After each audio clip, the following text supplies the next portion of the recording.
lock on Newcastle Road east of the Crowder Street intersection was cut off to traffic between 11 a.m. and midday while police and firemen attended the leaky tanker. The CIG liquid oxygen tanker had sprung a safety valve, but authorities were taking no chances. Though only a small amount of the oxygen was escaping, the risk of ignition was there.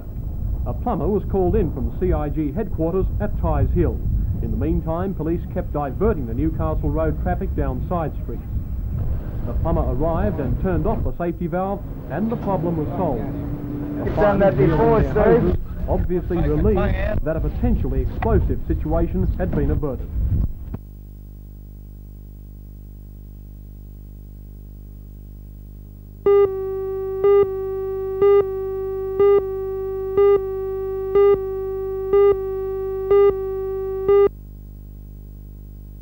Is that your name? Santa does not always arrive 5 days early, but Christopher Huffman is no ordinary boy. For the past 2.5 years, he's been fighting leukemia. He takes 5 special tablets a night, and later today will have an injection. Last year, that same injection made him very sick, to the point of not wanting to open presents. Today, Santa arrived early, so that Christopher could enjoy at least some of the magic of Christmas. And the look on his face tells the whole story. One lucky man today is Darryl Cooligan. His ticket was drawn out of the barrel to win a Christmas hamper valued at nearly $2,000. The presentation was made today at Charlestown Shopping Square by the centre manager Paul Pitcher. The raffle was organised by the Lake Macquarie Citizens Police Boys Club and raised nearly $5,000. The prizes were donated by store owners in Charlestown Square. The win comes at a good time for Darryl. My brother's birthday tomorrow. My mum's just gone through an operation. It's a good time. Then at Stockland Centre Christmas this afternoon, the winner of the Newcastle Star Christmas Stocking was announced. The stocking is the biggest ever seen in Newcastle, and hundreds of thousands of entries were received. A large crowd was on hand to see NBN's Big Dog dive into a pool of entry forms and draw out the winner. Fiona Panas of 16 Kilgar Avenue, Merriweather. Is she here today? 16 Kilgar Avenue, Merriweather. She's not here today. The store's name was Larry.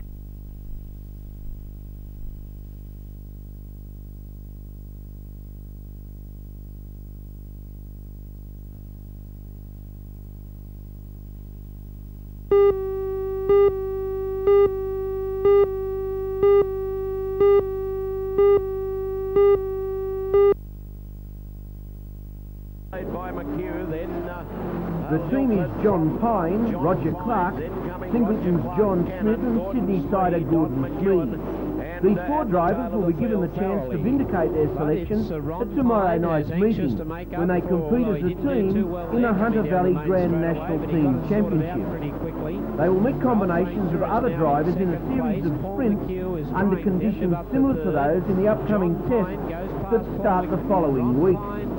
Pine and Clark were automatic selections, with regular visitor Gordon Smee gaining selection after consistent placing. Smith's selection, though, is somewhat of a gamble on this year's form, but previous test form has obviously got him the nod.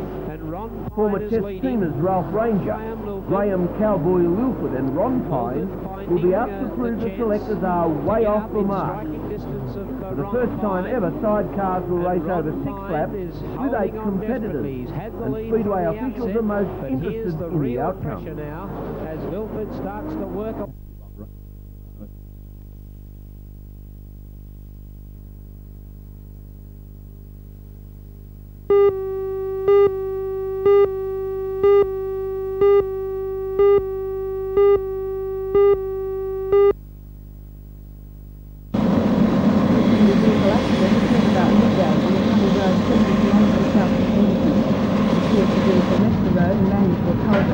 The male driver of the car and his parents were trapped for an hour before rescue services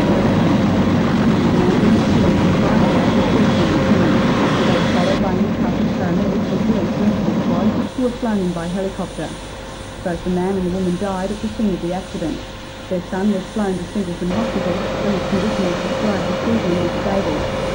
In a separate accident about 2 o'clock this afternoon, a man escaped serious injury when his car caught fire after colliding with a vehicle which police say had veered onto the wrong side of the road. The accident occurred on the New England Highway in Belfast State Forest. Branxton police say the car ran off the road before catching a light. Branxton and North Rochester Fire Brigade put out the blaze. The wounded man was taken by ambulance to Singleton Hospital. In an accident on Nelson Bay Road in Williamstown this morning, a 22-year-old man had his right leg severed below the knee and suffered a fractured right side. He was flown by Westpac Rescue helicopter to the Royal Newcastle Hospital.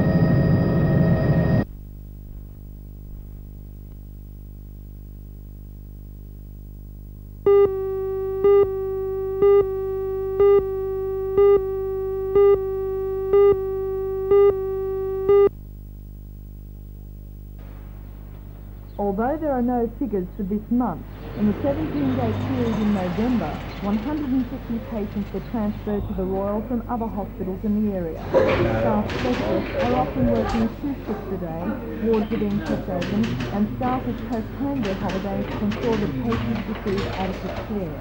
The chairman of the board at Royal Newcastle Hospital, Mr. Graham, where there have been resignations by visiting staff, then the staff specialists are carrying. As long as sanity prevails on the road. At the moment, we have beds and staff, so we can cope. If there's a lot of pressure, we could have problems, and that depends on the trauma and the way people drive on the roads. Now, it has been said that any emergency patients will either be taken here or to Royal North Shore. Do you think that will cause problems? Do you think there'll be loss of life because of the transportation involved? Well, it's hard to say if there's a delay involved what consequences could arise, but certainly once the patients arrive here at this stage, we're going to be able to cope quite well. The only problem will arise is if the roads are, people drive carelessly or they drink and drive, and we have a lot of trauma from the roads.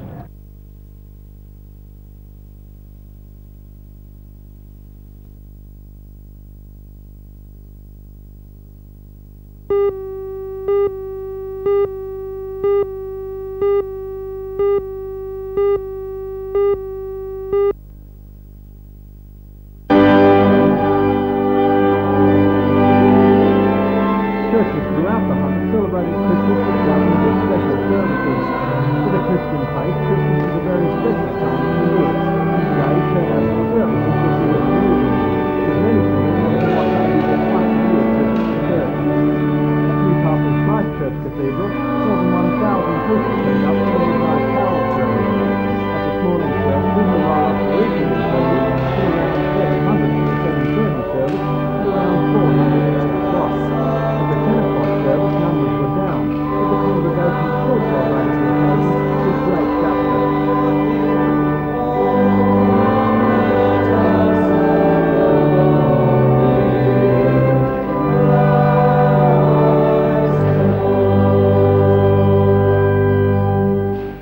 With today's shearing heat, many people decided the best place for Christmas was at the beach. Hundreds of Novocastrians from all age groups were at the beaches, celebrating Christmas in a way that's probably more suited to our climate than the traditional European Christmas, with its ham, turkey and steaming Christmas pudding. For youngsters, however, the only way to celebrate Christmas is with lots of presents. And today, as always, youngsters throughout the region gathered with mum and dad, their relatives and maybe a handful of friends for the Christmas occasion that's a favourite worldwide for kids, the present unwrapping. The types of presents given throughout the region were many and varied, but a favourite in this family is one of the latest in the range of space toys, the Zoid's giant ZRK. And while Dad will probably spend more time with the toy than son, Father's present was an old favourite, a box of cigars. For the Boundy family of Killabin Bay, Christmas's best present came in the form of a baby girl born shortly after midnight. Mrs. Irene Boundy gave birth to her 7 pounds and 11 ounces baby, her first, at 12:58 this morning at Newcastle's Western Suburbs Hospital. The staff at Western Suburbs had their hands full with Christmas babies today, with 12 babies born in the 12 hours up until 1 o'clock this afternoon. But then many would say the birth of a baby is what Christmas is all about.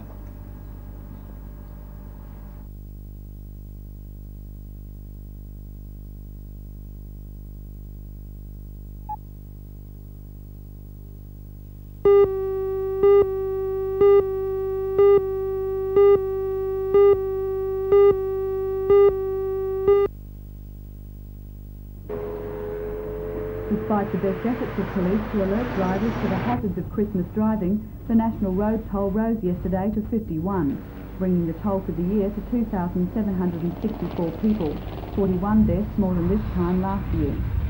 7 of the 13 deaths on the road in New South Wales over the Christmas period occurred on Northern Road. An elderly couple was killed on Saturday afternoon when their car ran off the Putty Road near Singleton. On Monday, 2 men were killed when a car and van collided near Warnervale. On the same day, an elderly woman died when she was involved in a head-on collision between a car and van near the Tea Gardens turn-off.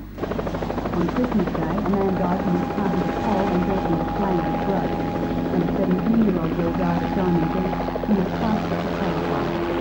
The Christmas period also saw an upsurge in random breath testing. An estimated 3,600 people were checked for drink driving in the Newcastle Police District, resulting in 58 people being charged. 1,600 people were tested on the Central Coast, resulting in 41 charges. Extensive breath testing continued last night, with many people on the road returning from vacation.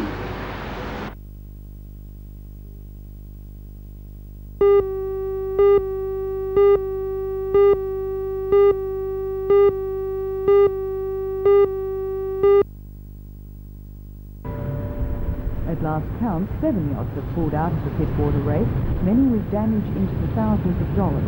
The yacht, Public Nuisance, snapped her mast for the second time after losing it initially in the Sydney to Hobart. Highway Patrol, Ketchup, Rival, Fiona, Hot Tub and Syndicate are now performance we're averaging 11, 12 knots, and Cox Harbour made his way back to Newcastle Harbour after losing his mast in strong winds. we're oversailed. The seas were pretty rough, and the backstay went, and of course the whole mast went straight over. The replacement, I'd say, be $4,000 to $5,000. Many of the disabled yachts are now sheltering either at Port Stephens, Lake Macquarie or at Newcastle. Sergeant Bill Hartley at Newcastle's Wharf says there's a new making it mandatory for all yachts to carry an emergency position indicator radio. Hold the other half up so I know where the broke from, Tony. Sergeant Harley said, however, that even the water police vessel had sustained damage taking part in the latest rescues. The last couple of days, the boys have been out, and they were out all yesterday afternoon and all last night. We've had our wipers ripped off, we've had damage to our motors, we've had damage to the bow of our vessel. That'll be fixed up today. We'll be mobile again within a few hours, but this is the type of thing that we're encountering. The weather outside is absolutely horrendous. There's certainly no place for a yacht or a small boat. What would you advise then for other yachtsmen? Well, other yachtsmen, I'd say to stay in port for at least a couple of days, check on the weather before you even attempt to think about going.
high seas pounding against the rocks.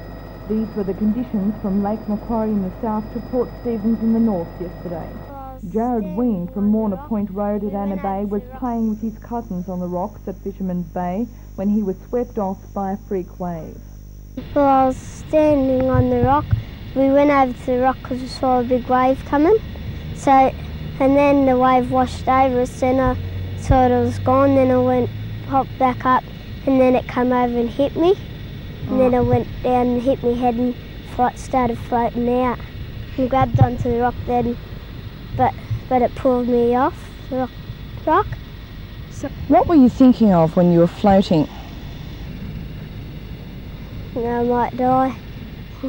Jared was swept around the reef by the strong current. All the time, the policeman spot young Jared at first and picked up a man who had dived in to rescue the boy. Then a crewman was winched down, and after his long ordeal, Jared was saved. Jared learned how to float during school swimming lessons at the end of last year. Have you got any advice for any kids who may get in trouble the same way as you did? Don't panic and try to float. Just don't worry. Just wait. Somebody help you.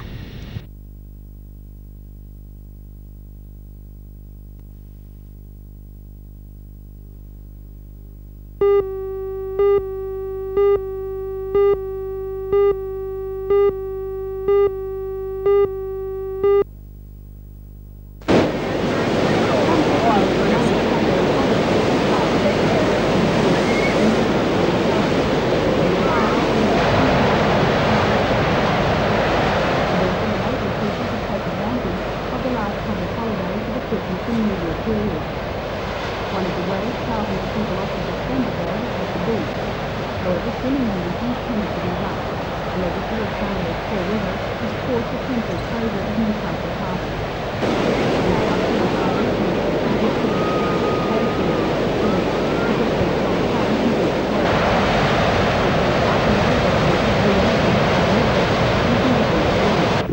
And it wasn't only the locals who responded to the lure of the water. At Port Stephens, the caravan parks and other accommodation were heavily booked with people from overseas as well as throughout Australia. For those who weren't inclined to take the chance, however, the outgoing was very popular. Port Strait Maritime Museum enjoys Rawlins Bay, with hundreds of people passing through its many exhibitions and taking in the cargo for people.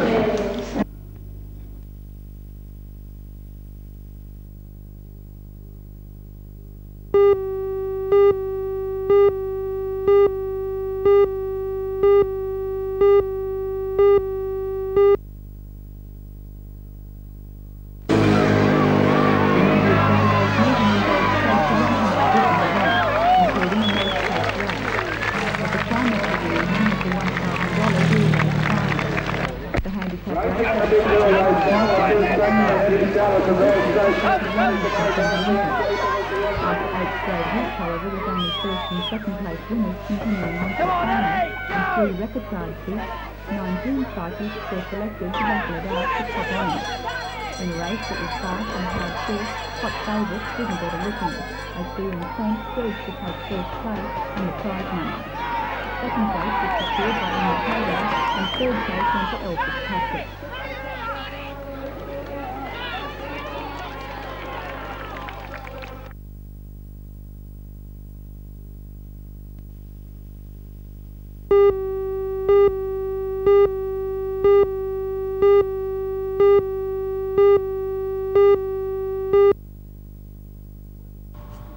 The weather so far this season has been kind to the wine grower. It's been a mild season with rain falling just when it's been needed. Throughout the region the crop is disease-free, and the absence of wet, humid weather has also meant the grapes have escaped a variety of mildews that often cause problems. The president of the Hunter Valley Vineyards Association, Mr. Reg Drayton, believes the crop will not top 1979 when a record 24,000 tonnes of grapes were harvested. However, he does say the wine growers are in for a very good yield. From the report of most grape growers in the area, I think they're expecting bigger crops than what one would classify as average. I would say at the present indications that we're going to pick over 20,000 tonne out of the valley, probably up around the 22,000 tonne mark. given the right weather conditions from now on. And all the growers that I've spoke to seem to be extremely happy with what's happening in the district at the present moment, given the fact that, of course, that it remains that way. With the harvest 4 to 5 weeks away, the season's now in its crucial stages. For the growers, a little rain would help the crops along, but more than 5 to 6 centimetres would be a step backwards. Now, for the Hunter Valley wine growers, it's just a matter of waiting and hoping for the best.